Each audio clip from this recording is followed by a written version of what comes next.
Alhamdulillahilladzi arsala rasulahu bil huda wa dinil haqq liyudhhirahu 'ala dini kullih wa kafa billahi shahida. Asyhadu an la ilaha illallah wahdahu la syarikalah wa asyhadu anna Muhammadan abduhu wa rasuluhu la nabiyya ba'dah. Amma ba'du.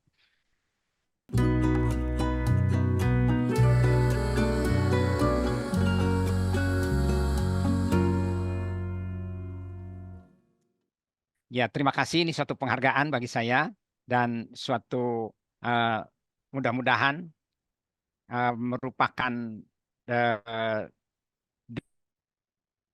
giant leap for giant leap initiated by small step gitu. Kalau Pak Habibie mengatakan suatu langkah besar dari suatu langkah kecil dari suatu perjalanan yang besar dan jauh. Itu saya kira itu sangat populer yang disampaikan oleh Pak Habibie pada waktu menerima amanah sebagai ketua ICMI di awal-awal.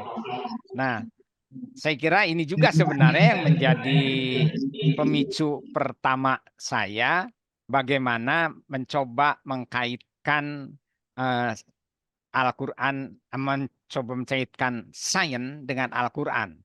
Intinya itu.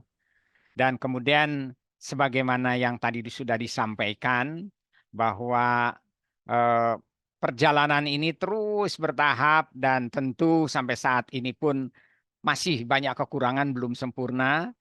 Tentu juga sumbangsi atau kegiatan-kegiatan ini dan masing-masing ibu bapak semua ini merupakan semacam batu-batu fondasi yang kemudian kita susun untuk membangun bangunan keilmuan yang makin baik dan makin lengkap sesuai dengan tuntunan Allah Subhanahu wa taala. Barangkali izinkan saya untuk supaya lebih terarah dan sistematis menampilkan tampilan ini. Ya, jadi sebagaimana topik yang tadi disampaikan, kita ingin mencoba membahas konsep manusia seutuhnya menjadi manusia muslim yang kafah. Kafah dalam pengertian secara umum yang dimaksud di dalam surat Al-Baqarah kan disebut udkhulu fis silmi kafah wala tattabi'u khutuwatis syayatin. Jadilah, masuklah, kenalilah Al-Islam itu secara utuh dan jangan dengarkan bisikan-bisikan setan yang akan menuntun kita pada jalannya yang dimurkai Allah. Itu. Jadi kalau namanya belajar itu pada hakikatnya ada dua aspek. Yang tentu aspeknya kita sudah kenal, skill dan kerangka fikir, ya, kemampuan mengenal. Jadi dalam membangun kerangka fikir ini sebagaimana sudah disampaikan pada sesi pertama, pada hakikatnya kita memiliki dua arah, yaitu arah deduktif dan arah induktif. Dan arah deduktif itu disandarkan pada hukum yang berlaku, sedangkan arah induktif itu adalah pada gejala-gejala, pengamatan-pengamatan, dan pemahaman-pemahaman peristiwa di sekitar kita. Namun ada semacam kekurang lengkapan orang Barat yang meninggalkan tuntunan-tuntunan agama yang sudah mereka miliki, dan karena ada kekurangan-kekurangan yang menurut pendapat mereka itu tidak sesuai dengan agama, jadi tuntunan agamanya ditinggalkan. Bahkan tidak sedikit orang Barat menganggapnya itu adalah pseudoscience. Agama itu, tuntunan agama itu adalah ilmu palsu, pseudoscience. Nah, ini yang harus kita justru yakini diri kita bahwa Al-Quran dan Sunnah Rasulullah ini menjadi bagian yang tadinya ditinggalkan itu malah justru menjadi satu fondamen. Inilah yang dimaksud tentang integrasi. Dan di dalam kesempatan ini tentu yang saya maksudkan ini dalam pengertian menata kerangka fikir. Dan kerangka fikir yang ditata di dalam pertemuan-pertemuan kita itu pada hakikatnya baru menjawab hal-hal yang mungkin dapat dikatakan menjawab pertanyaan apa, siapa, atau mungkin sedikit mengapa keadaan kita.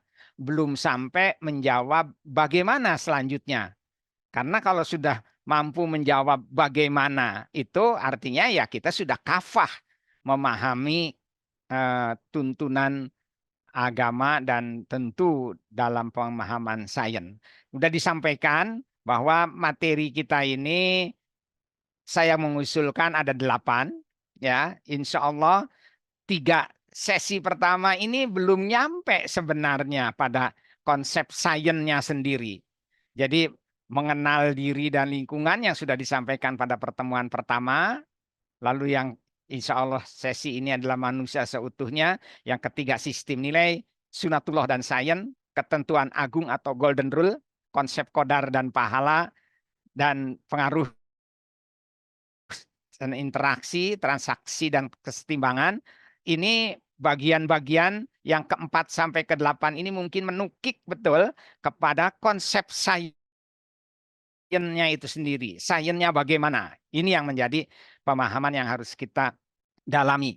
Jadi yang sampai 3 sesi ini insya Allah masih fundamen atau dasar dalam diri kita untuk meyakini mengapa kita harus belajar sains untuk menjadi, kalau secara individu itu menjadi hamba Allah yang paling bertakwa, secara komunal atau keumatan kita harus mampu membangun umatan ukhrijat linas, mampu membangun umat terbaik yang emblem atau predikat itu sudah disematkan oleh Allah Subhanahu wa taala. Nah, ini jadi tentu keseluruhan ini juga bukan suatu yang detail, karena detailnya nanti ada pada bagian-bagian ilmu-ilmu sendiri. Ini secara keseluruhan baru tahu tentang apa, mengapa, atau siapa kita. Ini. Sedangkan bagaimananya nanti diturunkan dalam ilmu-ilmu, ada yang namanya ilmu biologi, ilmu fisika, ilmu kimia, bahkan ada ilmu medis. Nah, nanti kita lihat ini ya, secara umum kita ini yang 3 itu baru mencoba meletakkan fondasi. Pertama, memperkokoh, meyakinkan diri kita tentang konsep tauhidullah, membangun kerangka fikir, logika dengan susunan. Kalau susunan logika itu urutan namanya algoritma, yang kemudian dikembangkan dalam bahasa yang simple, padat, universal, namanya matematika. Jadi matematika itu sebenarnya bahasa universal. Yang kemudian ya kita maklum ya, kalau bahasanya ditakuti, bahasanya dihindari, nggak mungkin bisa berkomunikasi secara baik dengan ciptaan-ciptaan Allah yang lain. Jadi sekali lagi, perlu disadari bahwa matematika itu meskipun nanti ada angka-angka, lalu ada kali bagi tambah kurang, integral, turunan, transformasi, dan sebagainya, itu hanya bahasa. Jadi kalau kita ingin pandai berbahasa, komunikasi dengan alam, ya jangan takut atau terjunlah ke matematika dengan konsep nilainya itu, ya. Dan insya Allah nanti kerangka pikir kita bisa membangun sikap ilmiah, membangun masyarakat ilmiah yang secara umum ini pada dasarnya adalah bahasa ininya, dasar-dasar jiwa seorang muslim atau tingkatannya adalah muslim yang bertakwa, masyarakat yang terbaik yang disematkan oleh Allah Subhanahu wa taala kepada umat Islam. Lalu bahasa-bahasa ini simbolnya dari hal yang sangat umum, sangat mendasar, bahkan tidak jarang orang menganggapnya itu filosofis, falsafah saja. Konsep ketuhanan yang Maha Esa, akhirnya banyak dibicarakannya konsep falsafah. Nggak nyampe ke arah tiang-tiang membangun gedung Khairul Umatan Ukhrijat linasnya itu. Karena apa? Ditinggalkan pemahaman eh, sifat-sifat perilaku yang harus dipahami dari lingkungan yang disebut sains itu. Ini. Nah, kemudian ya kita tentu harus bisa mewujudkan lalu fisikanya kayak apa, kimianya kayak apa, biologinya itu kayak apa sebagai sains yang menerjemahkan bahasa bahasa tauhidnya itu. Ya, kalau misalnya tiang ini ambruk yang disebut ilmu alam, kimia fisikanya, biologinya ambruk, ya agak sulit karena nanti hanya ngobrol-ngobrol atau diskusi-diskusi, debat-debat tanpa dasar yang kuat alasan-alasannya. Barangkali itu yang harus dihindari oleh para politisi. Akhirnya ya ngomong-ngomong yang satu ke barat, yang lainnya ke timur, pokoknya asal rame saja. Ini yang harus disadari pemahaman-pemahaman dasar untuk membangun masyarakat di dalam ya secara umum disebutnya masyarakatnya itu masyarakat ilmiah. Nah, kemudian ya lahirlah ilmu. Inilah konsep dasar kita memahami kehidupan secara utuh yang perlu kita kembangkan kepada anak didik kita, terutama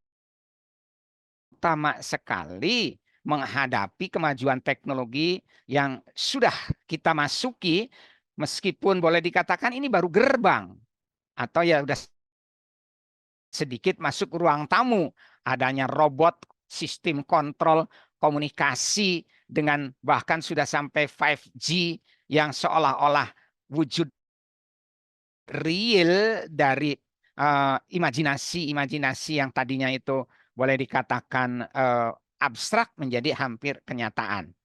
Ini yang perlu kita sadari dan mungkin kita lihat dulu ya. Kemarin kan sudah tentang alam semesta yang di dalamnya ada bumi. Nah, supaya kita makin yakin kalau alam semesta kan diciptakan dari bahan baku yang sama. Bahan baku yang sama oleh ilmuwan disebutnya quark dan lepton. Lalu quark kemudian ada elektron berubah menjadi elektron dan sebagainya. Partikel quark itu menjadi boson dan sebagainya.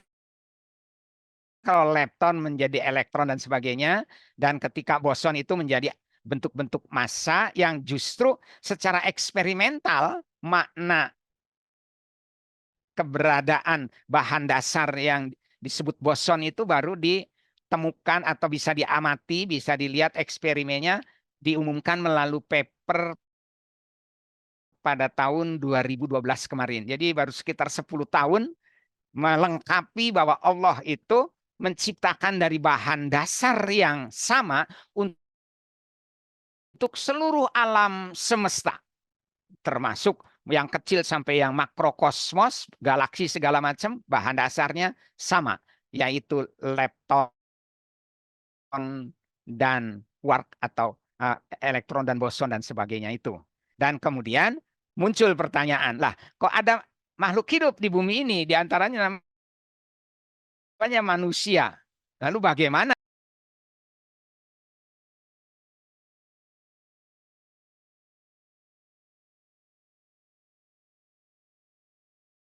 Nggak ada manusia, nggak ada kehidupan. Di bumi ada. Lalu apakah berbeda? Nah, untuk melihat itu, pertama kita lihat metode deduktif dari Allah mengatakan bahwa uh, uh, secara umum Allah mengatakan, "Qul innakum latakfuruna billadzi khalaq ol ardo fi yaumain, dalam 2 masa. Bahkan kita bisa mengatakan 2 masa itu bagaimana pengertiannya. Nah, ini berikutnya. Ya, sebelum itu paling tidak ini ayat-ayat yang mendasari kerangka fikir kita nanti itu, bahwa Allah menyebutkan wajah minal ma'i kullasain hayy. Kami jadikan segala sesuatu yang hidup berasal dari air. Maka mengapa mereka tidak beri? Nah, ini. Lalu apa yang dimaksud dengan penciptaan dalam 2 masa? 2 masa itu artinya bukan 2 hari, tetapi boleh dikatakan 2 etape, 2 fasa yang ditunjukkan oleh fasa pertama dan fasa kedua itu ada beda yang kontras.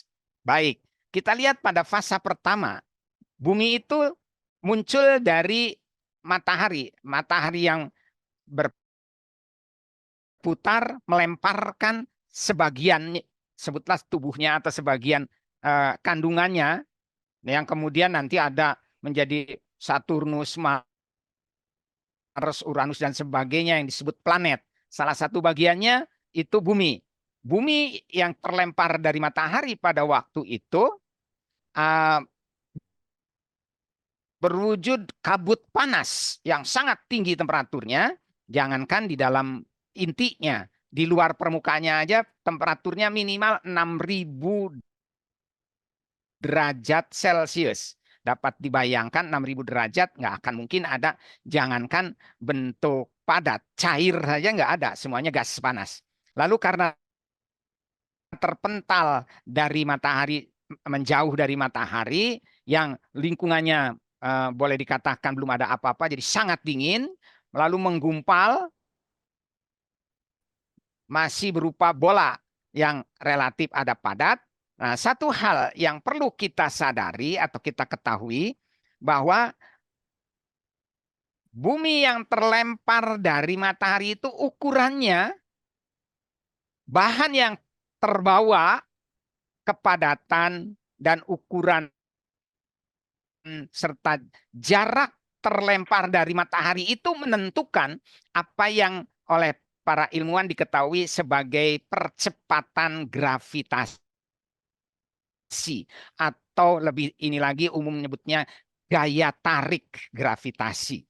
Dan karena gaya tarik seperti sebesar itu, gas-gas yang ada di sekitar bumi yang tadinya panas berupa gas panas itu tidak bisa meninggalkan bumi atau terperangkap dalam bumi. Yang diantaranya yang paling banyak adalah gas hidrogen, oksigen, nitrogen, dan sebagainya. Yang masih dalam bentuk gas. Lalu karena bergerak menjauhi matahari sampai jarak tertentu, lalu berputar, cuacanya atau keadaannya dingin, gas-gas itu membeku dan saling mendekat.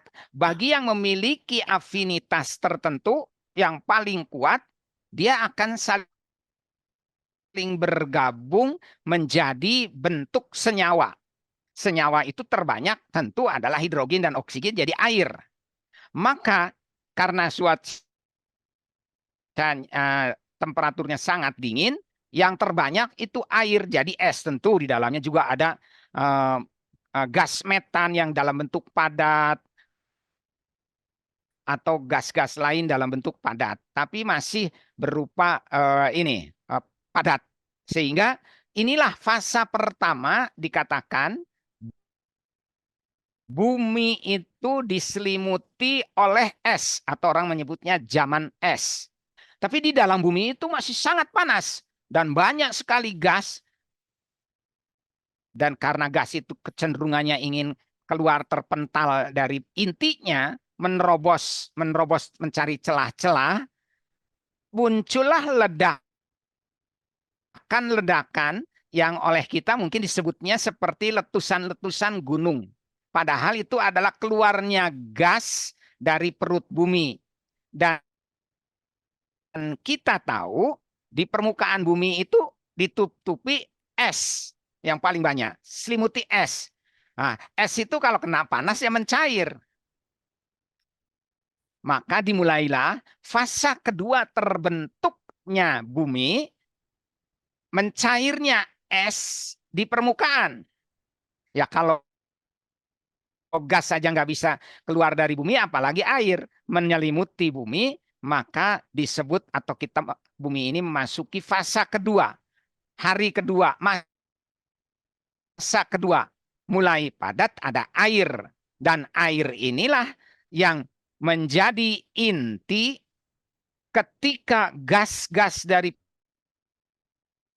inti bumi itu meledak atau keluar. Paling banyak itu gas metan, gas propan, butan, bensen, kayak gitu, yang berupa gas dan memiliki daya ikat yang cukup banyak dan mudah dengan air, sehingga muncullah awal itu molekul-molekul organik. Dan dari molekul-molekul organik memunculkan makhluk-makhluk hidup yang awalnya kan kita ketahui ini saya kira tabel periodik ini nggak usah kita ini lagi, itu adalah atom-atom yang ada di dalam bumi ya. Nah, lalu ini bumi ada atom molekul. Nah, paling tidak ini. Jadi awalnya ada partikel elementer. Partikel elementer itu tadi berupa quark dan lepton, kemudian menjadi elektron, proton, neutron, bergabung menjadi atom, atom menjadi molekul, molekul ada dua jenis, orang nyebutnya anorganik dan organik.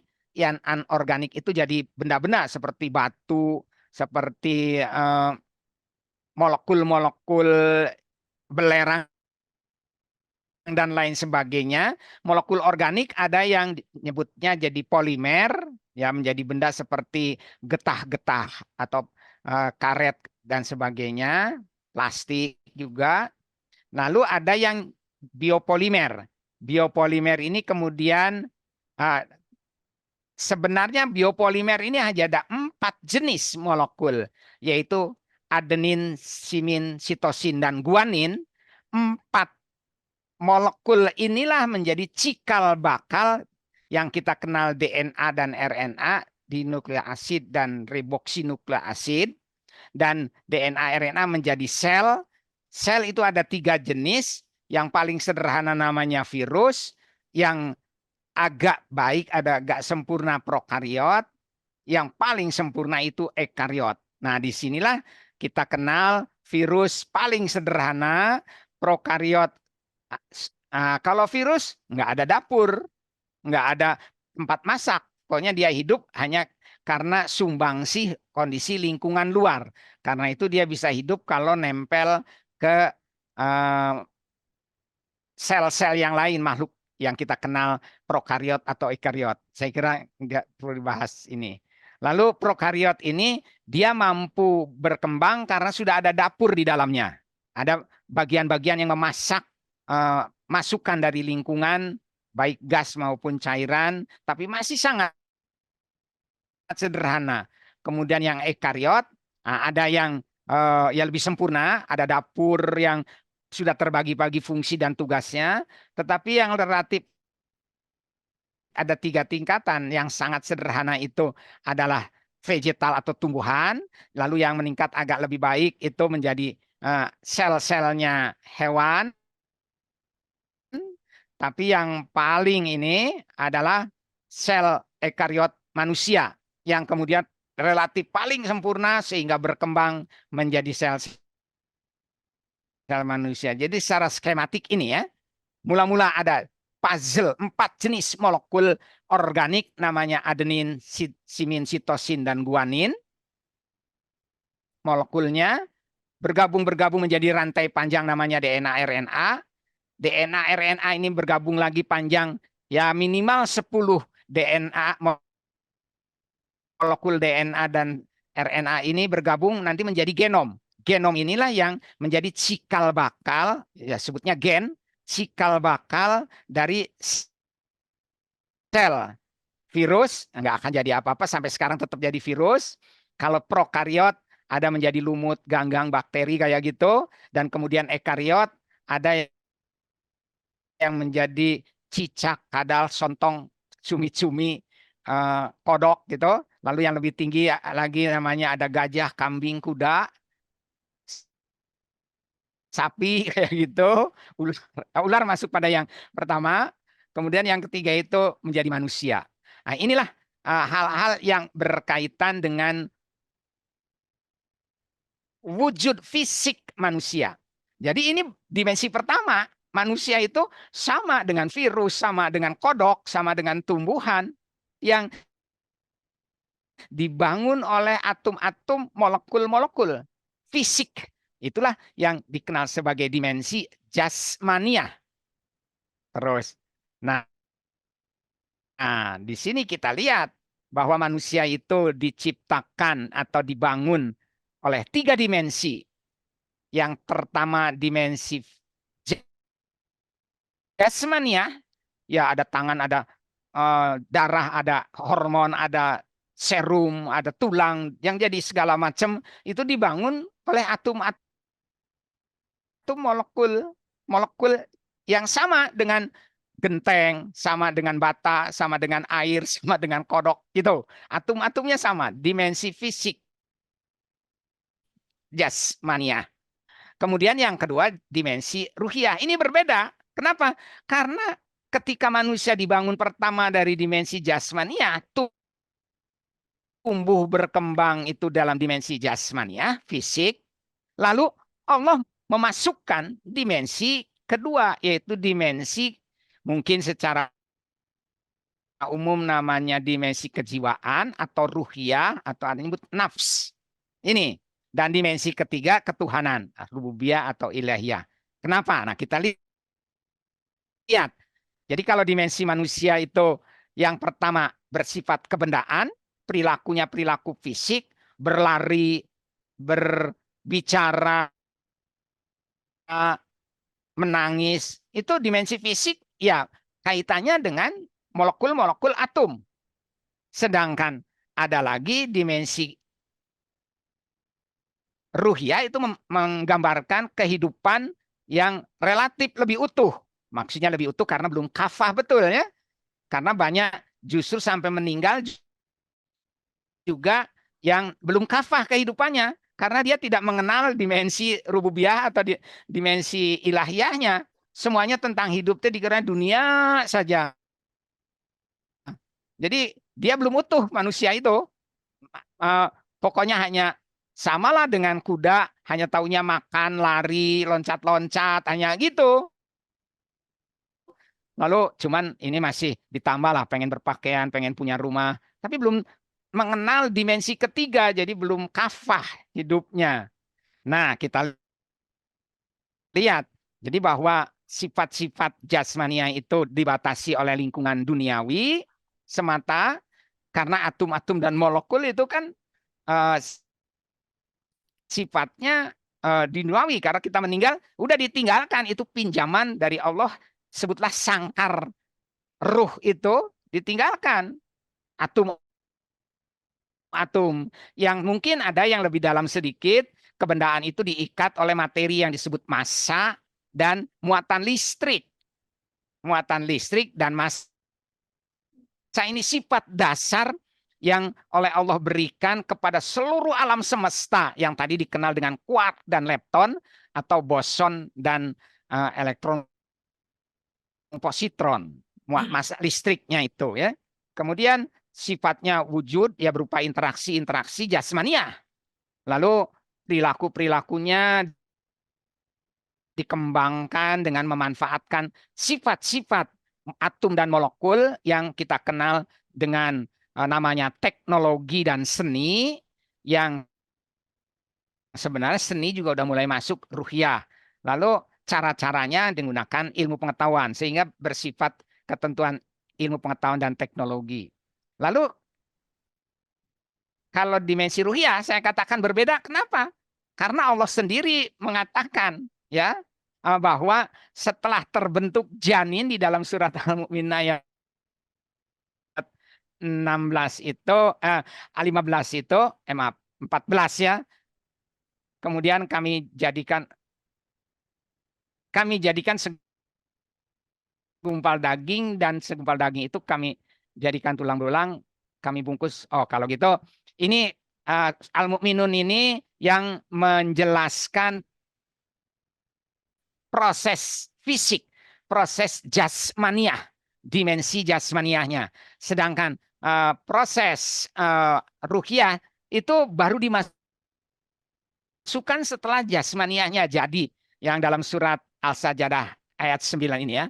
Suma sawahu wa nafakha min ruhi wa ja'ala lakum sama'a wal absara wal af'idah.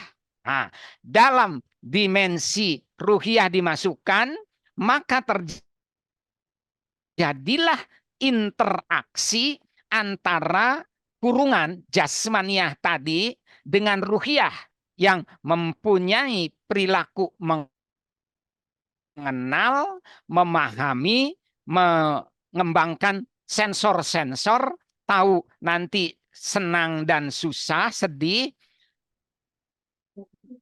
pedas dan asin dan asam dan sebagainya, yang secara ilmu molekul itu disebutnya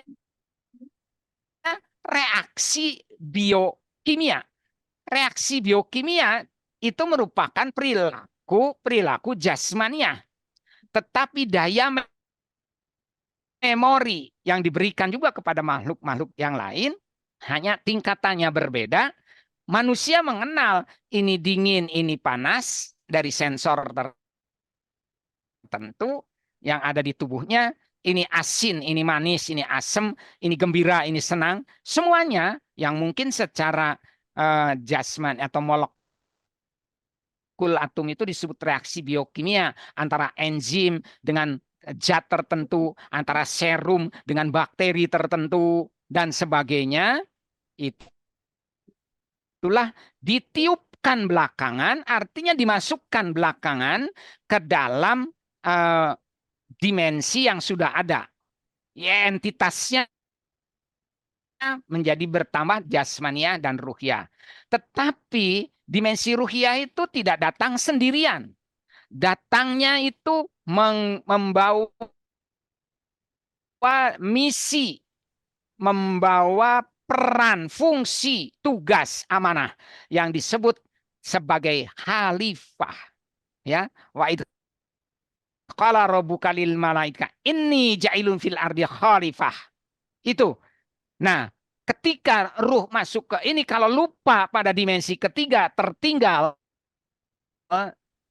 di nggak tahu di jalan di mana atau di pohon apa, nggak tahu, atau di lubang mana, ketinggalan dimensi rububiyahnya. Rububiyah itu pengakuan penciptaan, ilahiyah itu pengakuan pengabdian, malikiyah itu pengakuan terhadap penguasaan dari Sang Maha Pencipta. Jadi ketiga dimensi ketiga bagian itu tiga bagian satu dimensi tertinggal, ya manusia hanya sekedar makan, minum, berpakaian dan sebagainya tanpa mampu mengejawantahkan peran dan tugasnya secara utuh. Jadi itulah barangkali kehidupan ruhiyah membawa dengan dimensi rububiyahnya sebagai otoritas penggerak, penyebab perubahan atau authority mission yang menyambungkan dimensi rububiyah dengan dimensi jasmaniah. Tugas duniawi sebagai motor penggerak, agent of change yang menghubungkan dimensi ilahiyah dengan dimensi jasmaniah. Pengembangan nilai-nilai peradaban yang menghubungkan dimensi ilahiyah, pengabdian untuk membangun peradaban antara ya dimensi ilahiyah dihubungkan dengan dimensi jasmaniahnya secara kolektif atau komunal. Ini kehidupan ruhiyah, dimensi ruhiyah. Sedangkan dimensi rububiyah, ilahiyah, itu dimensi penugasan yang berkaitan dengan muncul atau pengakuan adanya hierarki atau jenjang. Jenjang pengabdian itu yang tertinggi kepada Allah, kepada Rasul-Nya, kepada keluarga, kepada masyarakat, kepada tetangga, kepada alam yang dikenal sebagai hablum minallah, hablum minanas, dan hablum min alam. Jenjangnya itu, hierarkinya. Lalu mengembangkan diversitas keanekaragaman, bahwa kita mengenal adanya keanekaragaman itu berarti juga ada jenjang yang disebut qadar. Nanti kita bahas itu.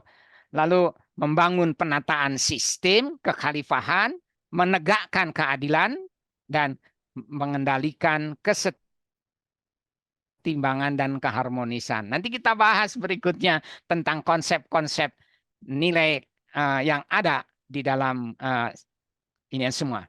Dan dimensi ilahiyah saya kira ini tadi sudah disebutkannya bahwa Allah itu menitipkan amanah kepada manusia itu sebagai khalifah di muka bumi. Nah, mungkin muncul pertanyaan, kenapa ya ketika disebut wa idz qala rabbuka lil malaika inni ja'ilun fil ardi khalifah, kok iblis, malaikat bertanya itu dengan nada, kenapa sih bukan aku gitu, kata malaikat atau ini. Karena ada tentu ketika Allah memberikan beban, memberikan tanggung jawab, di situ ada kesetimbangan pendampingan namanya reward, penghargaan, pahala. Yang itu menyenangkan. Sampai banyak orang yang lupa karena reward atau karena pahala atau karena kenikmatan-kenikmatan itu terlupakan dimensi ketiganya. Nah, ini yang malaikat itu, bayangin, hanya manusia yang mengenal kenikmatan rujak rasanya manis, asam pedas, yang merasakan kenikmatan seksual, yang merasakan kenikmatan dipuji. Hanya manusia. Karena apa? Dia punya jasad, punya jasmaniah. Jadi ngiri. Wah, kalau malaikat juga, cuman kalau malaikat itu sami nawa atau nah selalu, maka kalau iblis itu awas gue goda lu katanya gitu, kata iblis itu. Makanya terus sampai sekarang iblis itu terus akan mendampingi kita untuk mengajak ke serong-serong, dan namanya serong itu kan sebenarnya mengejar kenikmatan duniawi yang sebatas ujung jarum barangkali gitu. Saya kira itu, dan saya kira tugas manusia nggak usah saya jelaskan lagi ya pengertian ibadah itu. Wa ma khalaqtul jinna wal insa illa liya'buduni, dan saya kira secara keseluruhan juga ya. Barangkali itu tanggung jawab dan entitas manusia. Nah, inilah jadi kerangka fikir yang utuh sebagai tanda disebutkan kafah itu holistik ya, harus secara utuh jasmaniah, ruhiyah, dan rububiyah. Kemudian juga kebutuhan-kebutuhannya ya menyangkut ini. Dan tentu Allah menyediakan keseimbangan antara hak dan kewajiban, antara amal dan pahala, itu yang perlu dikembangkan. Mungkin mudah-mudahan saya dengan cepat menyampaikan ini untuk bisa membangun kerangka pikir yang lebih terbuka di antara Bapak dan Ibu semua untuk diskusi lebih baik, lebih banyak, lebih baik. Terima kasih. Barangkali itu saja sementara, silahkan dikembangkan untuk itu. Terima kasih.